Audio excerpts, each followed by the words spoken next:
Hello and welcome back to OT, the podcast. We're here to talk about watches, time, and how to spend it. My name's Andy Green. I'm Felix Schultz. Happy 201st episode, Andy.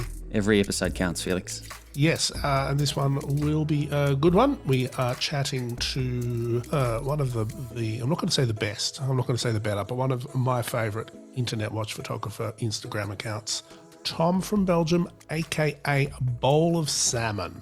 I feel like there's a Pokeball pun in there somewhere. Look, you're not wrong. It's a delicious snack. It's Healthy.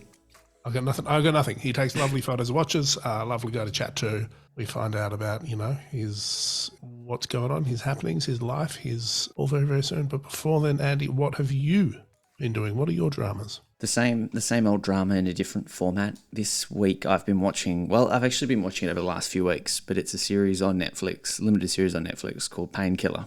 Sure. Starring Matthew Broderick. He's great. And also Uzo Aduba, who you might know from Orange is the New Black. Yeah, she's great. Yeah, she's awesome. So they're sort of like the two main, I guess, characters. So she's sort of a lawyer working for the DA, and Matthew Broderick plays Arthur Sackler from the Sackler family. So this is another dive into the opioid crisis. You're really into the old opioid crisis, aren't you? Yeah, I mean, it is important, and it's kind of messed up. It's sort of really, really messed up. I don't think we talked about online where we looked into the very tenuous watch connection between opioids, and we didn't talk about that on the podcast, did we? I don't think we did, but it's probably the third piece of content I've recommended. I think Dope Sick on Apple was the other one, and then Empire of Pain, which is a book by Patrick Radden Keith. But I mean, it's important. They're evil. It's quite a impactful watch. It's on Netflix. I think I mentioned that. I love that Matthew Broderick's in it. Like he's always been great to me. He's in my favorite movie ever, being Ferris Bueller's Day Off. Naturally. Godzilla, double tick from me. And then he just sort of decided that he didn't want to keep doing too much. He does. I've actually seen him pop up in, I'm watching Only Murders in the Building on Disney, which is sort of... He's back. He's made like a bit of a comeback. I don't think he ever went away. He does, I don't think he has to work a lot, and he does like fun character roles. Like he'll come on for like a little mini arc. Yeah. But he stopped doing, because he was massive in the 90s, right? Yeah, sure. He was in The Lion King. He had, Election, B-Movie, The Producers. Oh, Election's good. Yeah. He had what was the other one? What was the mouse one? Battle of Desperado. But between like 2000. Was he Stuart Little? Yeah, I think he was in that. He was in Inspector Gadget. He's probably, he might also still be thriving on Broadway. Yeah. Yeah, well, he just stopped doing a whole bunch. And I think it's because he was really focused on his family. Sure. Good on him. Because he's obviously married to Sarah Jessica Parker. Is he? Yeah. How did I not know this? Since 97. Oh, this is why Matthew Broderick's great. And he does it also, doesn't have to work. Like, why? Yeah, exactly. Why would you, grind, 300 days a year if you don't have to? You just do what sounds fun. He was kind of borderline child star, I guess, as well. But my point is, he was pivotal to sort of the 1990s when I was a kid. Sure. And in all the, Inspector Gadget was like one of my favorite things ever to watch. And now he's been around, as you point out, but he's back and he seems to be doing stuff, and I'm kind of excited for it because he is very, very talented. As a villain as well. I like seeing him as a villain. He's good. He's amazing. He's just got like a little twinkle in his eye and like a little smirk that he can put on, and it's intense. So that's what I've been up to. What about you? Well, it's school holidays at the moment, so I've been doing a bit of that, bit of work, bit of the same old, really. But what I have been up to is I wrote a thing, as millennials would say. I wrote a story, a quick little sort of overview on the Tonk Cintrée for Wristcheck that is, I suspect, live at the moment. Because it centres around a new watch that they have released, a new platinum limited edition version of the Tonk. Platinum Tonk with a kind of like ivory dial. Eggshell is, I believe, the technical phrase. Could be wrong. It's very, very similar to the 100th anniversary piece that they released last year, I think, except it's in platinum, and it's a bit thinner in the case. They've done some reworking. So that case, I think at its thickest point is about 6 millimeters thick, which is quite thin. I'm going to make a bold call. Tonk Cintrée my favourite and potentially the greatest Cartier case shape. It is amazing that this is the 100th anniversary Yeah. of the model. Like, that's how well it's aged. It doesn't look particularly dated. Like, and the other thing that's amazing, this only came out 2 years after the first tank. Mm. So he was just on a run, old mate Louis Cartier. He was just like smashing out great ideas in the, post World War One France. And just went on to influence, watchmaking in such a huge way. Yeah, I don't know. It's always been a watch I've liked. I think because it wears really well. It's quite long, but it's not bulky. Curved. It's just a beautiful, beautiful case. It is lovely. Oh, God, Cartier do such a good job, especially this sort of, they're really high end. And when they dip into the precious metals as well, like, it is a special looking watch. So it's limited to 150 pieces, all numbered. Yep. Good luck. I mean, Eric Koo's got 5 of them on order. Your boss Way's probably got another 10. Yeah, between them, that's... The other thing, I don't think that we've ever seen I could be wrong about this, I don't think they've made a steel Tonk Cintrée yet. That is a good question. And probably one for Eric Koo, if I'm honest. Sure. In other news, future news, I'm going to see the hot new Tudor this week. You are? Haven't seen it yet, but did we talk about it last week or not really? Not really. What do you think about it? I think we talked about it, but we didn't talk about it with everyone else because it came out last week. I don't mind it for what it is. I don't mind it for a off cycle / off season release. It's not what it used to be with Tudor, but I like it. It seems like a pretty sturdy, nice looking watch. I like the strap that it comes on, the Pelly FXD. Obviously there's those military ties, which I think is cool. I'm not like, wow, oh my God, but if I wanted a watch to tick, certain boxes, I think this is a real box ticker. What about you? It's interesting you say that it lacks some of the sort of the wow for an off-season release. I don't know. I remember Tudor off-season releases, but it essentially being, whoop, here it is now with the blue bezel, that sort of vibe. Like, yeah. What I find weird about this is I think the Alingi pairing, the chrono and the blue dialed, version of this essentially, were much stronger and like had a lot more to talk about and a lot more interesting stuff. So, I mean, weird to lead with the Alingi and then sort of have this one come out afterwards. It kind of feels a bit like he's an afterthought. Like, it doesn't stand out, but it is. You're 100% correct. It's a very fine watch. It would be like a great most of the time watch. I wouldn't say it's a one watch because obviously the fixed lugs, but I would consider getting this watch if I was paring things back and kind of moving some watches around. I'm not anti this watch. It's not the greatest watch ever released. It's not the most exciting. Yeah, but sometimes honestly, I think and this is the greatest. The greatest watches ever released usually aren't the most exciting. Well, take the Tonk Cintrée. Yeah, I mean, take the Rolex Datejust. Not an exactly. exciting watch. It's well put together though. I do like the sort of the photography and the little history lesson that Tudor put together, and I think it's like very entry level. Yeah, I like that they're actually doing it with fixed lugs. Like, I love that someone like a major brand like Tudor is going, this is a decision we're making to do something that isn't as common as everyone else is doing, just putting fixed lugs on it. I think it's an interesting choice. I like the strap. I like the green and red strap. I think it would wear. Yeah, I think it would wear what it's quite got nicely. actually, and I may never return from my meeting with Tudor once this becomes public. It's got Apple Watch vibes. It'll fold over itself strap. Fold over itself strap. You don't have to think about it. Like it feels. In a similar thing, of course the Apple Watch, comes from somewhere from a design point of view, but like it's that fold over strap, pretty sporty sort of, it's that sort of it reminds me of like 90s Quicksilver utility. Like if you were a kid or a teenager in the 90s, you'd have that sort of surf watch that did a bit of everything, was fine. It's just it's like the grown up version of that. Yeah, I like it. Titanium, 42 millimeters is probably the only I'll take the points away from the size, but then titanium and a snug NATO or fabric strap will help that. But yeah, I'm keen to hear what you think and see some pictures thrown up. Sure. Yeah. Anyway, Maybe I'll do another TikTok about it. Don't threaten me with a good TikTok, Felix. Do you know who would take some nice photos of this watch? Yeah, Tom.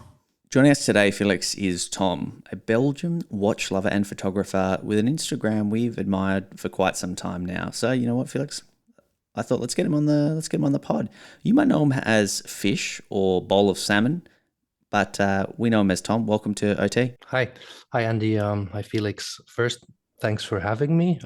It's a real honor and something I honestly didn't expect to happen in such a short time since I started all this crazy bowl of salmon thing. Yeah, I mean, your amazing photography caught our eye some time ago, and other guests that we've had on in the past have brought you up as well. You're a dive watch man, so ticked a lot of our boxes. But I think the place to start, bit of an icebreaker, if you will, is the name or concept Bowl of Salmon. Where did it come from? What does it mean? What does it stand for? Yeah, that's a long, funny story, I think. I think I did a video about that when I hit 20,000 followers. So my background is in wedding photography, and I was attending a Lofoten workshop about photography in Norway, and everybody had to present their best images from the workshop. And if you're a bunch of creatives locked in the same room, you just get cold feet and you think everybody else is better than you. So on the table there was a bowl of salmon, literally a bowl of salmon. The girls from the workshop were preparing fajitas, and I made up a story there and then about if we're all in the same boat, we're all trying to do Instagram, we're all trying to be our best in our photography game, but still you need to stand out. So if you're all chunks of salmon in that same bowl, how do you stand out? And the idea for me was to do workshops revolving wedding photography, but that never happened. But I did register the name Bowl of Salmon. I did register the Instagram account, but then COVID hit, and suddenly I bought a watch and I started posting wrist shots under that handle, and everything went really fast from there. Yeah, right. That really has nothing to do with watches necessarily at all. I was trying to work out if there was some sort of secret messaging there, but no, it's just coincidence. Like salmon dials. Oh. No, I don't even like salmon dials all that much. So yeah, and I think it's part of the reason why people picked up on my account so fast. I think it triggered them what the name was about. I didn't set out for it to be a brand. I didn't set out for it to be anything, to be honest. Just everything, all the opportunities this far, they just found me. I don't go looking for them. And I do think that bowl of salmon and especially the stupid logo at first, because it was a trout and not a salmon, it helped to the recognizability of my account, I guess. I mean, you can't underestimate it. I've got a question. So clearly, you have a great love of watches and a professional love of photography and videography. What were you interested in first? Like as a not as a job, but like what were you more interested in? Was it always watches or always photography? What was the first passion? The first passion was, so my day job, still to this day, I'm a freelance IT consultant, and then for 15 years I've been shooting weddings on the side. So everybody bought his first DSLR because they wanted to take pictures. I was taking pictures of everything I could find around the house until somebody asked me, hey, can you take pictures of my wedding? And being a bit neurotic like I am, I just prepared for that. And I shot the wedding. And the year after, I had like 15 requests to shoot other weddings. And from there on, I just was a wedding photographer. And that's what I did for 15 years. The watches just came into play when some of my friends started collecting watches and they bought a watch, and I thought they were crazy, the prices they paid for a watch. And then, I was looking into it as well, and then decided on my first watch, which was the Black Bay 58. So yeah, that's the watches came after. But if I look back on my childhood pictures, there's always watches on my wrist. I just don't have a memory of them. There was a G-Shock, like this oversized G-Shock thing. And then I had a Sector. I don't think the brand exists anymore. That looked like a Sector chronograph. I still have it around. It was always on my wrist, but I don't remember connecting with watches at early age. Amazing. So you mentioned the Black Bay 58. Great choice. If it was around when I was probably buying my first watch or first nice watch, it's 99% I would have ended up with the Black Bay 58. But why did you end up with that watch? I think like most of us who aren't really starting out with Seiko and all that stuff, my idea was find one perfect watch, just one, and it should be casual, it should be dressy, it should be adventurous enough and sturdy enough to handle the things that I like to do. The Black Bay, I honestly, so my friend bought, well, waitlisted for a Rolex.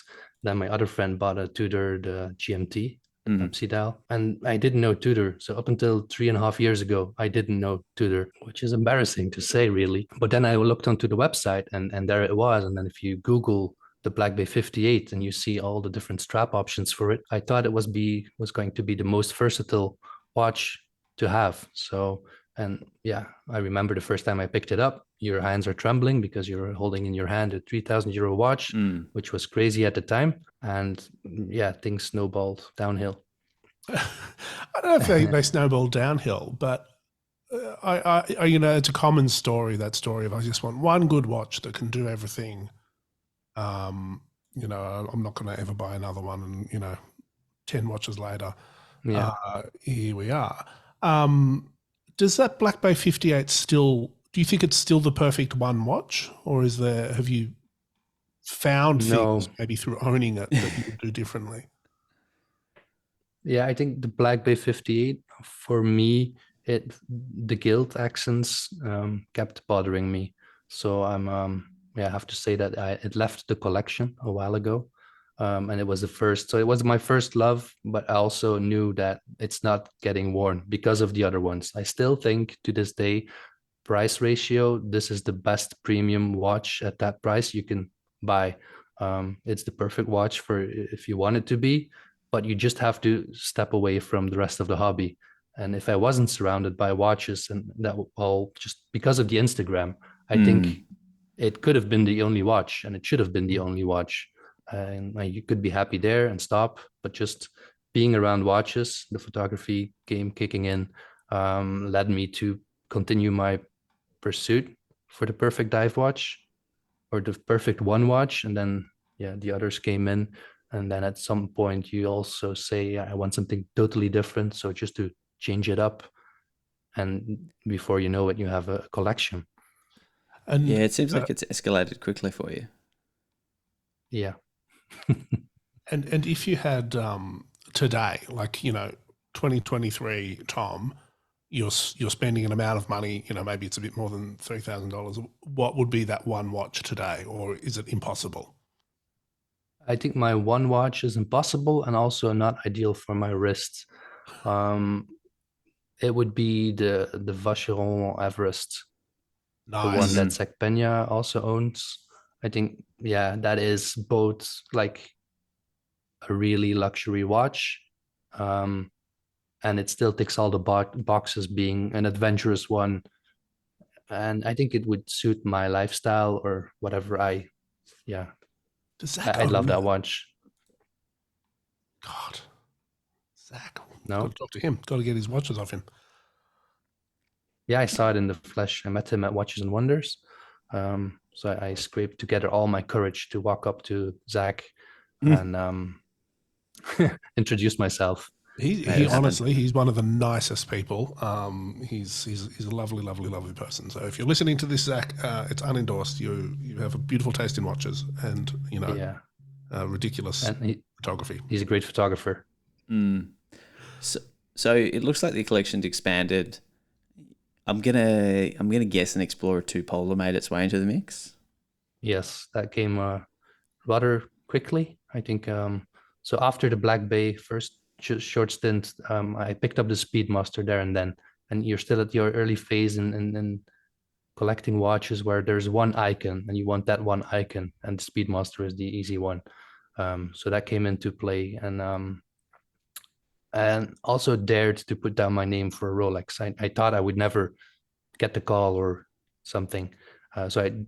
Rolex isn't, it's super weird to say, but the only thing that I don't like about my Explorer 2 is the name on the dial. But I did put my name down. and because it's the only watch that I think represents the true tool watch in the catalog, I had really, if I had to pick one, yeah, I thought, okay, this one, I really Mm-hmm. love it. And then I think a couple of months later, I got the call. I was lucky; it was the first one that came in after Watches and Wonders 2022, I Mm-hmm. think. So yes, and that is the perfect watch. So again, I was looking for that one perfect watch, and it would be perfect minus the name on the dial. You say that now. You say that now, but I have a sneaking suspicion that this is not the perfect watch for you, and it'll continue. I'm not going to move on from that watch, but Mm-hmm. it will continue. Yes, I think I passed the ship has sailed, and I own too many watches, and I like to switch it up. It's the same thing with wearing glasses. I don't wear the same glasses every day. Um, you don't wear the same shoes, same clothes, so it's a part of an outfit. And one day you want to be more dressy, and the other day you're more adventurous. And if you're going out to certain parts in the world, sometimes you can wear the Rolex, Mm-hmm. but most of the time you can't. And I'm still embarrassed when people outside of, well, in my inner circle who actually don't know that I'm doing bowl of salmon, then when they spot, oh, you have a Rolex, I really hate that feeling. Yeah, fair. I want to know more about sort of the transition from wedding photographer to watch photographer and sort of what challenges and things you noticed as you sort of made that kind of, you dove into watch photography. Okay. Well, I think first year on Instagram was looking for content. And Mm-hmm. I think the first commercial break that I got was from Richard from Studio Underd0g. I reached out to him to get a loan watch. I made some shots for it. I made a YouTube video, and he was really impressed with the photography. And he asked, "Hey, I want to use this picture and this picture for print publications. How can I buy the rights?" And that's something that is very important in this industry. He asked to buy the rights. Even as a wedding photographer, you if any of the suppliers want to use my pictures, I say Mm. sure, but there has to be like a return somehow, or you just if you use it for commercial print publications, there's a fee. You buy the Yep. copyright. Same thing when you work for marketing agencies. That's just it. And Richard was really upfront about that. And Mm. yeah, somehow a couple of months later, he also came back to me with he wanted new photography. So that was the first serious one, I guess. In the process, there was some small fashion quartz watches even where I did photography for. They saw my Instagram. I didn't promote that on my Instagram because it doesn't connect with me or my audience. So I try and keep those separate. It's impossible. Mm. If I'm really happy about my work, I'll be sharing my work on my feed, and that's how yeah more brands find me, I guess. So Richard, Studio Underd0g, big shout out to him. That was the first one. Sherpa, Mm-hmm. definitely a really nice guy. Martin, I don't know if you know what I'm talking about. Yeah. Yeah, Sherpa came in, and then Miro, a Belgian brand. Stan Busgaard runs that. We just Yeah, well, yeah. So opportunity, it's you go from one brand to another. I don't think I'm the best commercial photographer in the game. Um, I don't I don't know if I want to be or that's my goal. I'm having fun right now, and it Mm. doesn't really feel like work. And I just try to do different things, and where it all will lead me, I have no idea. that's a great place to be if you're having fun, and working at the same time. Keep that balance for as long as you can. It's interesting. I find it really cool that Studio Underdog was your sort of first big break, and that they were professional enough to go through the image licensing stuff, which is not always the case in my No. experience. Yeah. Why do you think that brand is so massively successful? Like they're huge. Yeah, he is. A couple of factors played, I think. The pandemic, definitely. The story behind it, him being locked up in his small apartment, drawing a new watch. And it's an original. I mean, there's not too many brands that pop up that are truly original. I think he has a really nice and quirky design that is still wearable. Richard is also a very, like, just a nice guy. And it helps being a nice guy. And I think those are parts of the success. He doesn't come across as the guy like the big CEOs Mm. and all the fancy suits. And we need to scrap that part. No, that's okay. I mean, it's traditionally a stiff and suited up industry. So I think something that, Felix knows with, approaching decades in it, you kind of are more drawn to the exciting things and the new things and the shift away from the stiffness that is the Swiss watch industry. So I think that's a valid take. And I mean, the watches as well. Like, I mean, the people behind them, but, watches don't have to be so serious. Like, there's No. Rolex for that. If you want a serious, boring watch, get a Rolex. But if you want to have a little bit of personality, something else. Yeah, I find exactly. the Studio Underdog thing is it just exploded. Like they just did such a good job at getting out there and making a splash really, really quickly. Okay, so you're a photographer, but you also have a YouTube channel that's pretty solid. There's there's a bit of content on there. What's the play with YouTube? Funny you ask. YouTube started, so Instagram was going well, but I wanted to learn more about Sure. video, wanted to learn more about editing. I learned about audio in the process. I always want to learn something, and if I do something, I want to do it well. So YouTube was a playground. I didn't think it would take off, and somehow some part of me thinks it's not really taking off yet. It's just a lot of energy you put in. I spent about 20 hours on a video. Wow. But it's basically, yeah, me trying to get the best possible footage, which is an exercise for myself. And I hope somewhere everything I do, I hope that it gets picked up by brands. Again, we will see. I don't think, yeah, maybe I am a YouTuber now, but since I showed my face a while ago, but I wanted to be, I think I just make good reference videos that are interesting to watch or should be interesting to watch. I like it fast paced, so you don't spend 30 minutes on something, and it just supplies people with another take or another view, and especially the view is important on a watch they might or not want to purchase. I always find it fascinating. There are some watches in my experience that photograph really, really, really well. Like, for example, the Bulgari Octo Finissimo is a watch that photographs exceptionally beautifully. However, on the wrist, it's a little bit trickier to wear. And on, the other side of the coin, there's watches that feel and, are lovely on the wrist, but are very hard to photograph. Do you find with your sort of split focus of photographer and, watch appreciator, would you rather have a watch that you can photograph well or one that would wear well? Ooh. Good question. I think I wouldn't be wearing a watch long if it didn't look good in most lights. So taking pictures of watches is sometimes a technical thing. If a watch makes it easier for you, that's great. But if you're wearing a watch, and like if I'm wearing a watch, I don't like dome sapphires because I see my own face, and that's the last thing I want. So I definitely I would swing towards it has to the two things combine. I think if they photograph well, they will look well on the wrist as too, and the wearing comfort is of course important.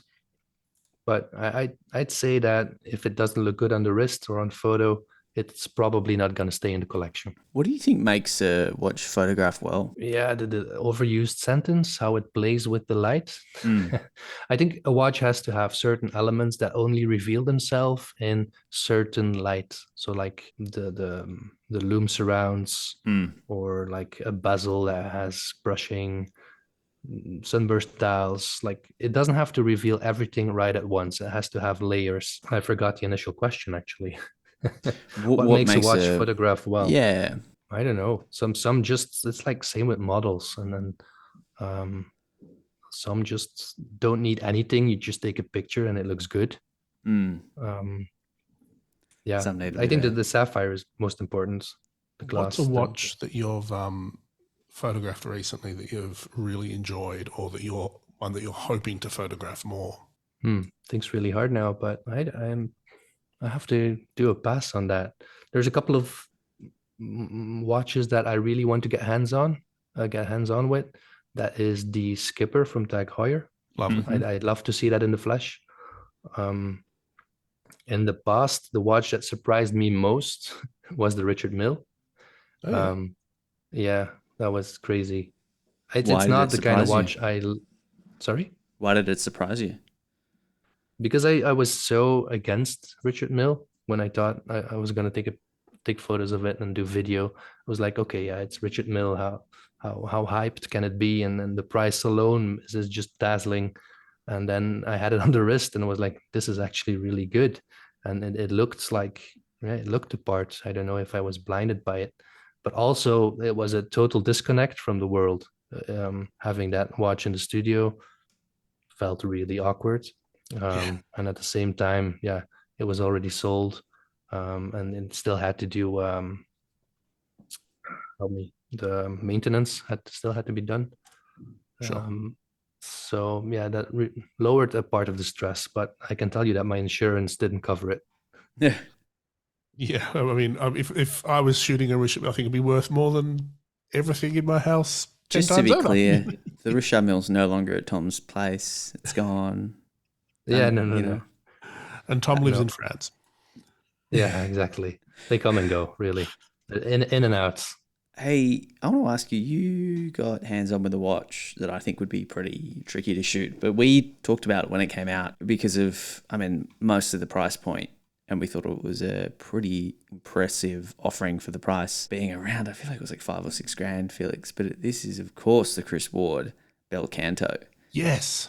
You shot it, you hands on. I don't think I've seen anyone else really go hands on with it. What did you think, Tom? Actually, currently, I have it in hand in the studio, and I did the video on it yesterday. I'm finalizing the edit. I think, yeah, it's the shallow one, the blue one. Yeah, It's amazing.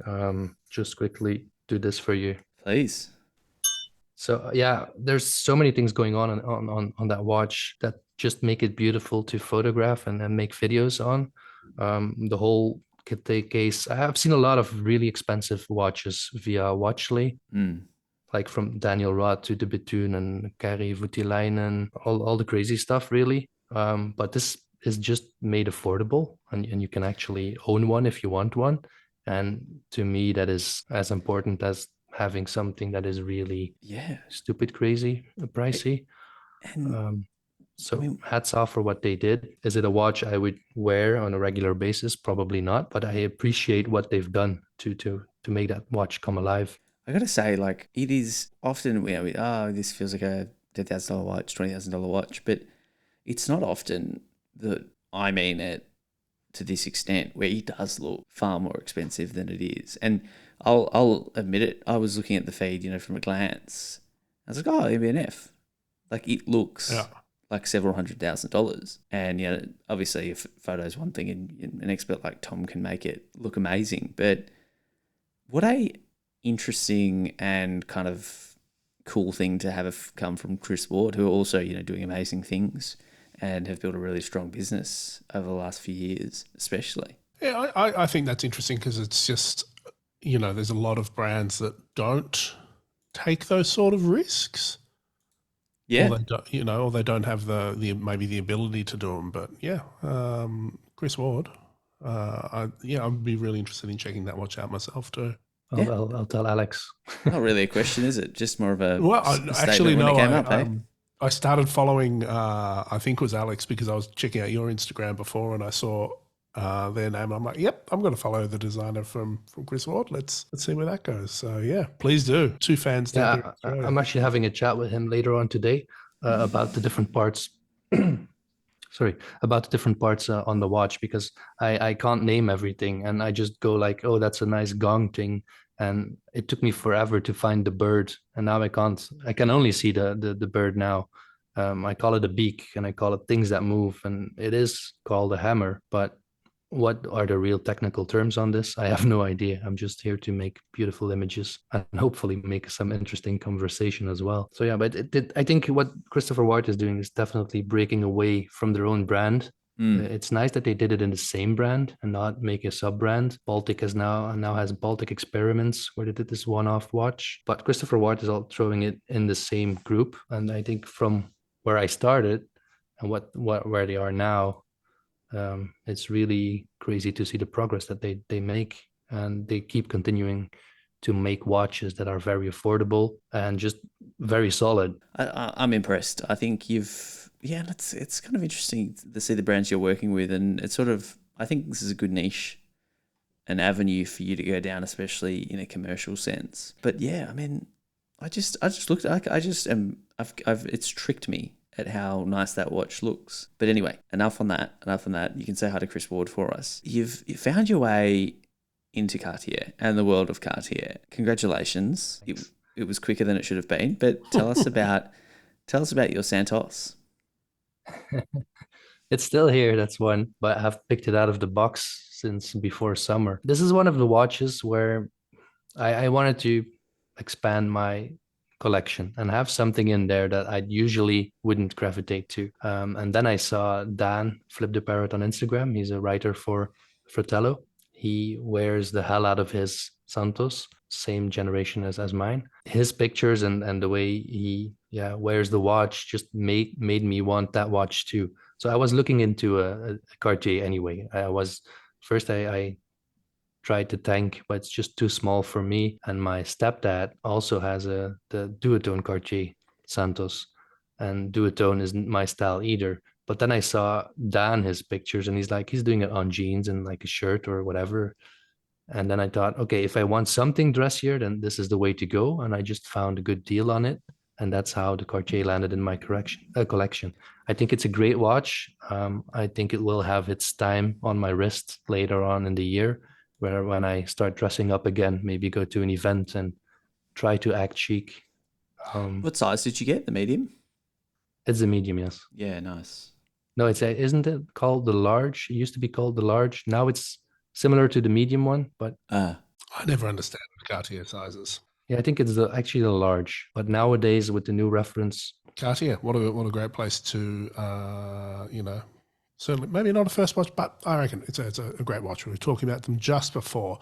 Tom, as you know, we at the end of sort of every interview we ask for a non-watch recommendation, and for you, I'm also going to say non-watch, non-photography recommendation of something that you've been enjoying or reading, watching, anything like that. So what has been taking up your time at the moment? I felt this question was coming, but to be honest, the watches are consuming me right now, which is not a bad thing at all.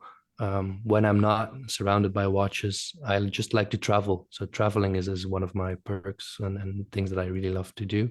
And the other thing is just seeing my sons play basketball. So those are two things. It's just taking time off, just family time is what I love to do. All right. Thank you so much. Yeah, it's been lovely chatting to you, Tom, and we will, of course, link up your Instagram, and everyone should check it out. It's been really great chatting to you, and enjoy the rest of your day. Thank you very much. There we go, Andy. Tom, the one and the only, fascinating. Belgium, hotbed of surprise horology. Great accents too. So many languages, such a little country. Andy, what do people need to know about us if they want to know, the fine print? Well, we don't want people to know any of the fine print, but if you want to join our Discord, the link is always in the show notes and in our bio, wherever you click it. Of course, make sure you're telling your friends and family about the podcast. Like, follow, subscribe, etc. If you want to follow us on Instagram, ot.podcast, and of course, otthepodcast@gmail.com. Should you wish to send us totally legitimate gift cards and vouchers or inheritances. Oh, nice. I'm also up to any other sort of scams. It doesn't have to be legitimate for me. I'll take challenge accepted. I'll take ill-gotten gains. All right. We'll see you next week.